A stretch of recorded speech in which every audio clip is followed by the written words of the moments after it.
Hey friends, how's it going? Thanks for watching this video. So I've got a new intake to go into the car. This is what we've got to work with. Hang on, where's the big old mushroom? So this is the filter, HKS mushroom filter. Some people are questionable about the quality on this, so I'm going to keep an eye on it. Then we've got the piping here. If you guys haven't already, check out my other video where I've painted them with the wrinkle red. And then this is the cool part. So this is the HKS Kansai carbon fiber intake box and shroud that fit over the HKS intake. So that's it there as well.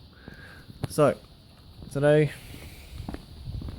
we're going to be taking out this stock setup and fitting up the carbon fiber one. Alright, so we'll start off by getting rid of the OEM shroud. Just these two clips here, and then it pops off.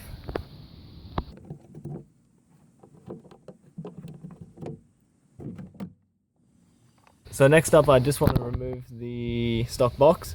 So we'll just unplug the AFM. I think it's the AFM. Is that what it's called? I don't know. This sensor. Fuck. I'm not very informative for an automotive channel sometimes. Basically just unscrew that and unplug it. Well, actually, I'll just unplug it now and unscrew it later because we've got to transfer it across to the new intake. Then just loosen up these clamps here, and then the whole thing will just pop out. Okay, so I'm finding it's kind of difficult to take off this pipe while the box is still in. So we'll take that out first. There's one bolt down the bottom there that needs to come out, and then one here on the back of this bracket. So once those two are out, then this box comes loose.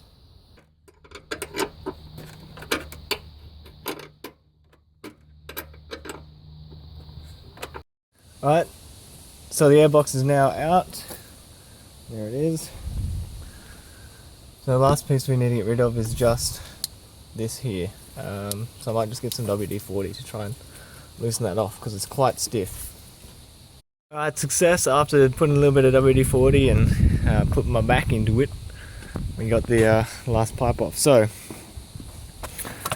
now this new system, I don't actually know how it bolts in because this box I assume goes on the bottom somewhere.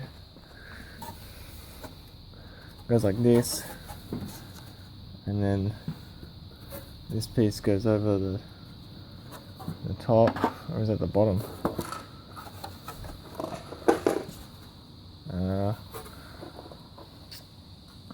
Looks like it should go. Oh, it goes like this. That's how it goes. So it doesn't look like it actually bolts in anywhere at the bottom. Looks like it just sits in there and then attaches to this. But we'll have a look and see if there's anywhere we can secure it. So I've got the lower section of the box sitting here. I've fed the cable through the bottom of it where it's got a hole, but it doesn't actually look like there's anywhere it bolts in. So it looks like just because it's so light, maybe it just because it screws in on the top here, maybe it just gets held in place by everything else. I'm just going to give it a go and install it like that. And if it moves around, then I'll sort out a solution for keeping it secured. But at this stage, I can't see anything about where it would. So we'll just keep going like this and see what happens. Here's the actual filter section, which sits in the box there. So I just got to tighten up these clamps and then install the sensor, which is still in the stock box here. I got the MAF on, and now I'm just sort of, I haven't tightened up any of these yet, but I'm just sort of trying to figure out what's the best way to position this intake. And I'm thinking that looks like it would be it there. So I'm going to try tightening up all the clamps and then fitting up the rest of the box, and we'll see how that goes. Intake is now secured, so we'll just finish up the rest of the box and see how it goes.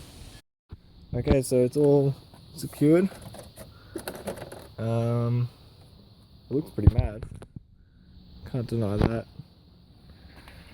What I will say is do not install any intake on a Subaru, one of these especially, like the WRX or the STIs, unless you're going to get tuned. This is going in for a tune tomorrow, so that's why I've installed it today. But otherwise, yeah, you will do damage to your motor.